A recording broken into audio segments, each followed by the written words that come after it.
Welcome to the Daily Bible for Kids podcast. The day is April the 18th. My name's Hunter, and we are reading through the Bible.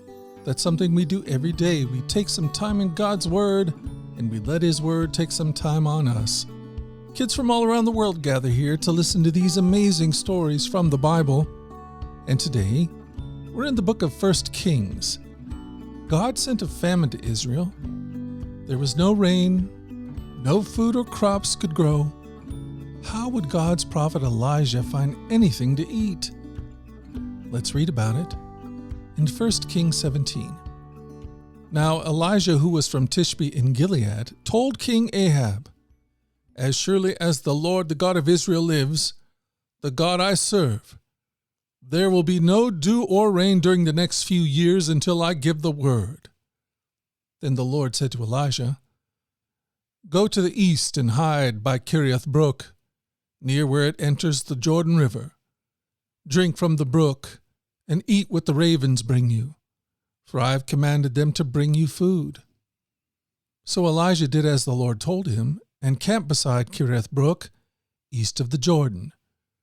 Then the ravens brought him bread and meat each morning and evening, and he drank from the brook. But after a while the brook dried up, for there was no rainfall anywhere in the land. Then the Lord said to Elijah, "Go and live in the village of Zarephath near the city of Sidon. I have instructed a widow there to feed you." So he went to Zarephath. As he arrived at the gates of the village, he saw a widow gathering sticks, and he asked her, "Would you please bring me a little water in a cup?" As she was going to get it, he called to her, "Bring me a little bite of bread too." But she said, "I swear by the Lord your God that I don't have a single piece of bread in the house, and I have only a handful of flour left in the jar and a little cooking oil in the bottom of the jug. I was just gathering a few sticks to cook this last meal, and then my son and I will die." But Elijah told her, "Don't be afraid. Go ahead and do just what you've said. But make a little bread for me first. Then use what's left to prepare the meal for yourself and your son. For this is what the Lord, the God of Israel, says: There will always be flour and olive oil left in your containers until the time when the Lord sends rain and the crops grow again." So she did as Elijah said, and she and Elijah and her son continued to eat for many days.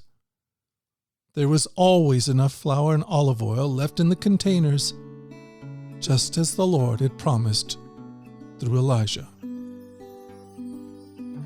Wow, what an incredible story. God fed Elijah with the ravens, and he fed the widow with Elijah. God is not only the creator, but he's also the sustainer of all things. And he sustains us with food to eat, water to drink, because God cares and has love for us all. And that, my friend, is such good news. Well, hey, we've done it. We've done it again. We've spent another day in the Bible, and I plan on being back here again tomorrow to do the same thing. Lord willing and the creek don't rise, I plan on being here. Until that time, let's go forward in God's joy. Let's let His joy be our strength. And let us always remember this, that you are loved. No doubt about it. Alrighty, I'll talk to you again tomorrow. You guys take care. Bye-bye.